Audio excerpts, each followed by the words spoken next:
2 अप्रैल को अमेरिका ने चीनी आयातित प्रोडक्ट्स पर 34% टैरिफ लगाने का ऐलान किया, जिसके बाद चीन तिलमिला उठा है, क्योंकि अमेरिका में ट्रंप की सरकार बनते ही चीन पर 20% टैरिफ लगा दिया था, जबकि बुधवार को 34% टैरिफ लगाया है। इस हिसाब से चीन पर कुल चीन अमेरिकी टैरिफ बढ़कर 54% हो गया है, जो कि भारत पर लगे टैरिफ के मुकाबले दोगुना है। यानी अमेरिका ने भारत के मुकाबले चीन को डबल झटका दिया है। हालांकि चीन भी अमेरिका पर जबरदस्त पलटवार कर रहा है। फरवरी 2025 में जब ट्रंप प्रशासन ने चीन पर 20% टैरिफ लगाया था, तो अगले ही दिन चीन ने अमेरिकी प्रोडक्ट्स पर इंपोर्ट ड्यूटी बढ़ा दी थी। अब एक बार फिर चीन ने टैरिफ का बदला टैरिफ से लेने की धमकी दी है।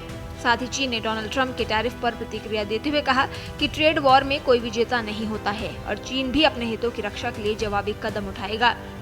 एक रिपोर्ट के मुताबिक चीन अमेरिका से एक तरफा टैरिफ को तुरंत हटाने और व्यापार मतभेदों को बातचीत के माध्यम से हल करने की अपील करता है। इस बीच चीन अमेरिका के खिलाफ गोलबंदी करने में भी जुट गया है।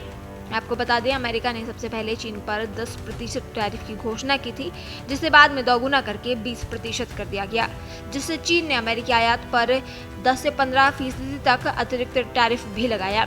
साथ ही चीन ने 25 अमेरिकी फर्मों को निर्यात और निवेश प्रतिबंधों के तहत रखा। चिकन, गेहूं, मक्का और कपास जैसे अमेरिकी आयातों पर 15% और सोयाबीन, ज्वार, सुअर का मांस, बीफ, जलीय उत्पादों, फलों, सब्जी और डेयरी आयातों पर 10% अतिरिक्त टैरिफ लगाया है। इस बीच ट्रंप की टैरिफ वॉर से प्रभावित कई देश एकजुट हो रहे हैं। चीन, जापान और दक्षिण कोरिया ने अमेरिकी टैरिफ के जवाब में एक दूसरे को सहयोग करने पर सहमति जताई है। यानी ये देश एक दूसरे के साथ व्यापार बढ़ाने पर जोर देंगे। जापान और दक्षिण कोरिया चीन से सेमीकंडक्टर के कच्चे माल को आयात करने के लिए तैयार है, जबकि जापान और दक्षिण कोरिया से चीन चिप उत्पाद खरीदने में रुचि दिखा रहा है। यही नहीं, दक्षिण कोरिया, जापान, चीन मुक्त व्यापार समझौते के लिए बातचीत में तेजी लाने की भी योजना बना रहे हैं। इतना ही नहीं, नई दिल्ली में बीजिंग के राजदूत के अनुसार चीन ने अधिक भारतीय उत्पादों का आयात करने और व्यापार सहयोग बढ़ाने की अपनी तत्परता भी व्यक्त की है। चीन का ये संकेत अमेरिका को बैकफुट पर धकेलने से जोड़कर देखा जा रहा है। भारत और चीन के बीच साल 2020 से तनातनी जारी है। दोनों देशों से सैनिकों के बीच सीमा पर संघर्ष के बाद स्थिति बिगड़ी थी, जिसका असर कारोबार पर भी पड़ रहा है। लेकिन चीन अब भारत के साथ खासकर कारोबारी रिश्तों को सुधारने का प्रयास कर रहा है।